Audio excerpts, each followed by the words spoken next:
Voilà. Alors, voilà. Donc, Chris, je reviens donc sur ce Oui, journal de la communauté avec une question. Donc, quelle question de cet auditeur, Albert Lombo du Texas?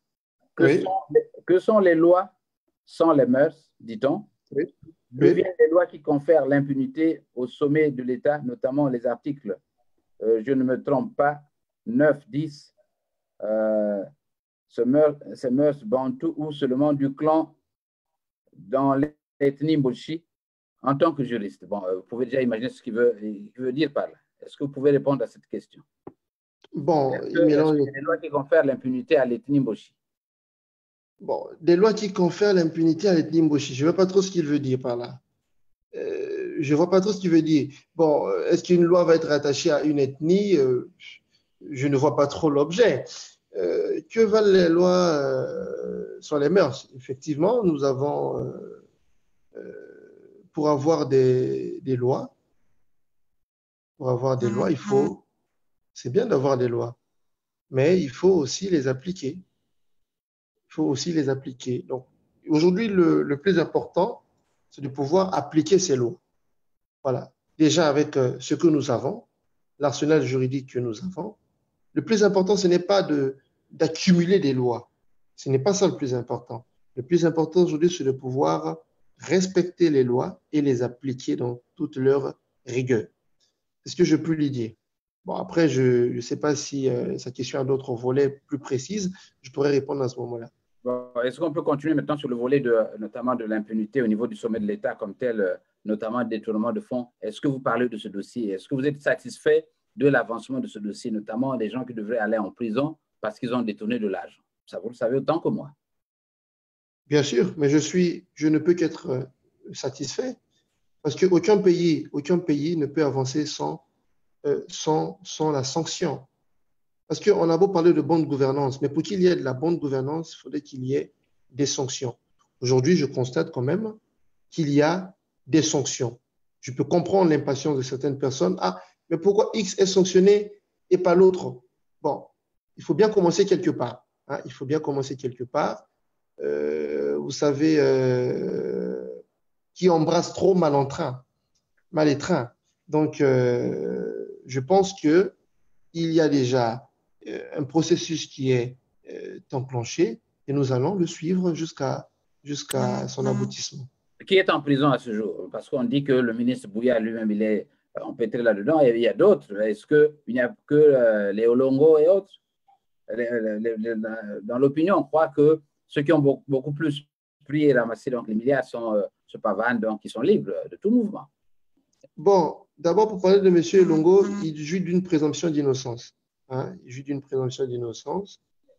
Je crois que le dossier n'est peut-être pas encore instruit, je ne sais pas trop. Donc le dossier est entre les mains de la justice, mais il est accusé de détournement, mais il jouit à ce jour d'une présomption d'innocence. À ma connaissance, le ministre Jean-Jacques Bouya que vous avez cité ne fait l'objet d'aucune poursuite judiciaire. Donc, à ce jour, ce n'est Vous n'avez pas. pas appris que à travers la presse internationale, que son nom circule comme ayant détourné plusieurs milliards de CFA, Cela de reste à, millions de dollars. cela reste à prouver. Il serait mieux de parler sur la base des éléments concrets. Voyez-vous? Donc, je ne peux pas simplement, parce que c'est un journal international que forcément l'information est avérée. Donc, je préfère être très réservé sur ce dossier, mais à ce jour, le ministre Bouya ne fait l'objet d'aucune poursuite judiciaire. Donc, la question n'est pas encore à l'ordre du jour.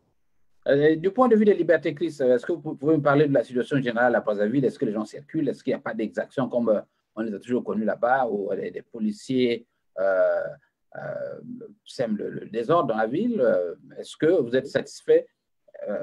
Parlez-moi de la situation sécuritaire maintenant à Brazzaville. Bon, vous savez, aujourd'hui à Brazzaville, dans certains quartiers ou dans certaines villes, la sécurité des citoyens est perturbée par aujourd'hui un phénomène qu'on appelle la bébé noire.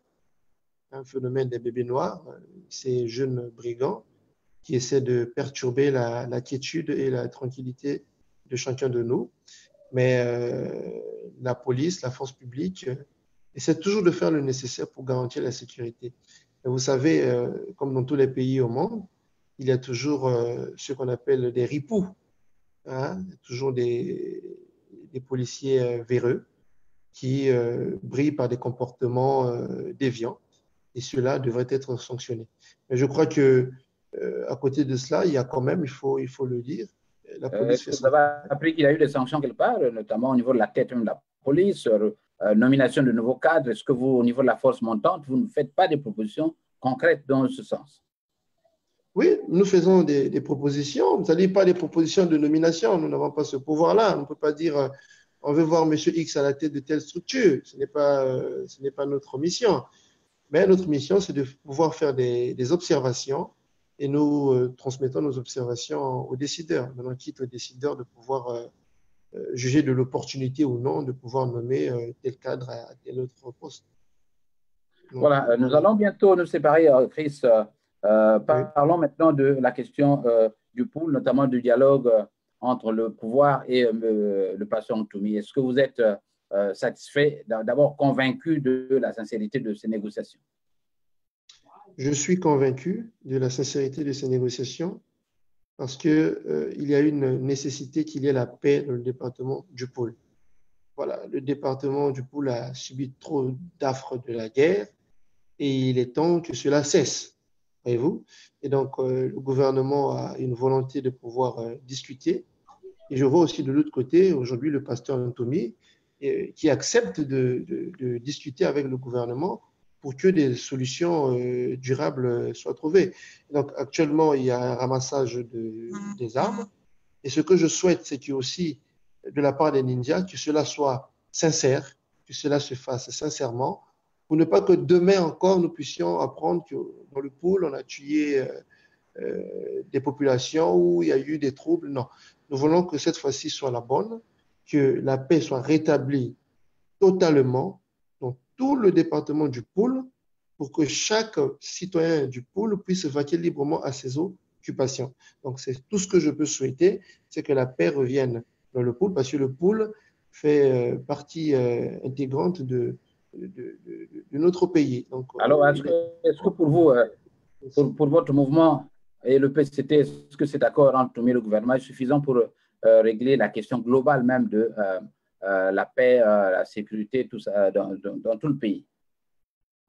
J'ai pas trop compris votre question. Est-ce que cet accord est suffisant pour régler tous les problèmes qui se posent maintenant au pays, avec tous les prisonniers politiques que le PCT ou disons le gouvernement continue de garder dans les geôles? Vous avez beaucoup de problèmes du panier de la ménagère, vous avez l'insécurité, vous avez le problème de l'hygiène, des mairies qui sont mal gérées. Est-ce que cet accord garantit justement le règlement global de la situation du pays? Bon, il faut d'abord dire que l'accord de paix avec les ninjas, c'est d'abord pour une question précise, une question sécurité. Voilà. Ce n'est pas une question d'ordre économique, c'est une question sécuritaire pour que la paix revienne au pôle. Bon, après, les belligérants ont aussi inscrit des points dans leur cahier de charge. Ils disent, bon, si vous voulez que nous puissions venir à la table des discussions, il y a des préalables. Nous voulons discuter d'abord de ça, il faudrait que ça. Le gouvernement a dit non, nous ne voulons pas de préalable, nous allons discuter de toutes les questions, nous allons trouver des solutions. Donc, je crois que sur ce point, ils se sont mis d'accord, et parce qu'aujourd'hui, il y a un aboutissement heureux. Il y a d'abord les ramassages des armes. Ça veut dire que quand même, il y a des avancées, il y a des avancées, il y a des avancées. Je ne fais pas partie, moi, en ce qui me concerne, de cette commission. Nous essayons quand même de suivre de loin ce qui se passe. Nous avons aussi quelques informations. Pour l'instant, les choses se passent bien et j'espère que les points inscrits dans le cahier de charges ils trouveront satisfaction de de ce qu'ils revendiquent. Alors Chris, nous terminons dans quelques minutes, Chris. Oui. Quel est votre point de vue ou bien jugement sur l'opposition comme telle, notamment la diaspora? Est-ce que vous croyez que, d'abord, est-ce que vous allez continuer à gérer le pouvoir de façon égoïste, tel que nous le constatons, il n'y a que le PCT et la force montante. Vous ne voyez pas que cette façon de gérer le pouvoir ne fait que retarder les choses. Est-ce qu'il n'y a pas eu, il n'y a pas à votre niveau, notamment de la force montante, un clin d'œil aux amis de la diaspora? Déjà, il faut dire qu'il n'y a pas une gestion, on va dire, égoïste du pouvoir, non, pas du tout. Le président de la République, travaille toujours avec les cadres, hein, du pays, donc sans distinction, même au gouvernement, il n'y a pas que les membres du PCT, donc il y a aussi les membres de l'opposition. Et donc, je pense que la diaspora, ce sont des Congolais qui font partie de cette communauté, voyez-vous. Et donc, le président aussi travaille avec certains de la diaspora. Ça, on ne le dit pas assez. Donc, il y a des gens qui sont venus de France, qui ont occupé des hautes fonctions dans ce pays. Ce que je déplore, moi, c'est les invectives. Vous voyez, les revendications sont légitimes. Hein. C'est des Congolais qui ont un mot à dire sur la gestion du pays. C'est tout à fait normal. Mais ce que moi, je peux regretter, c'est parfois les invectives et ça peut parfois virer à de la violence. Et ça n'arrange pas les choses. Je ne vois pas dans quelle mesure on peut travailler avec quelqu'un de violent, avec une personne qui ne veut pas dialoguer. Vous voyez, le dialogue est très important et on travaille avec celui qui a la volonté de travailler, celui qui nous tend la main. Si la personne pense qu'il peut régler les problèmes dans la violence, rien ne marchera.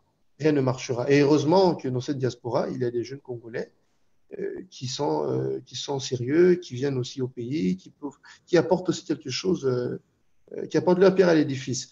Mais je ne peux pas dire que tout le monde est violent dans la diaspora. Vous faites partie de la diaspora. Vous avez fait quelque chose d'extraordinaire. Une radio communautaire, vous donnez la parole aux Congolais. C'est très important. C'est ce que nous voulons. Des gens qui, dans la possibilité de leurs moyens, essaient d'apporter quelque chose. Et ça, c'est très bien. Donc, des gens comme vous, je vous encourage. Bon, mais ceux de mes frères qui pensent qu'ils vont changer le Congo par la violence, je suis tout simplement désolé. Je les appelle au ressaisissement, à la prise de conscience. Et voilà, tout ce que je peux souhaiter. Voilà, Chris, pour terminer, un mot à la jeunesse congolaise en général.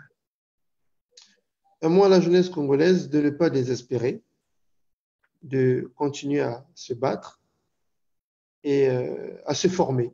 C'est très important de se former, de ne pas abandonner la formation, de ne pas perdre espoir. Le Congo nous appartient, nous tous, et tôt ou tard, nous dirigerons ce pays. Ça, c'est une évidence. Mais vous savez, pour diriger le pays, il faut se préparer. Donc, nous devons nous former, nous devons être tolérants aussi, de pouvoir avoir l'humilité d'apprendre auprès des anciens. Et souvent, les jeunes pensent qu'ils connaissent tout. Les jeunes, ils pensent que tout de suite, on peut déjà assumer certaines responsabilités. Je veux bien, et les jeunes hautement diplômés, c'est une très bonne chose, mais ayant aussi l'humilité de pouvoir apprendre et surtout être patient. Et je veux que les jeunes Congolais soient caractérisés par la patience. Et pour dire, rien ne sert de courir, tout vient à point à celui qui sait attendre. Voilà. Voilà mon mot de fin. Voilà, c'était donc Chris, en dépit de difficultés que nous avions eues. Chris, merci de ta disponibilité. Il est 23 heures déjà à Brazzaville. Merci encore une fois d'être venu. Cette antenne est ouverte et nous espérons vous retrouver dans les tout prochains jours. Voilà, nous ouvrons cette plateforme à toutes les sensibilités politiques, toutes les associations, et vous pouvez donc intervenir en toute liberté. Encore une fois de plus, merci d'avoir été notre invité, Chris, et à la prochaine occasion. C'est moi qui vous remercie. Merci beaucoup. Que Dieu vous bénisse.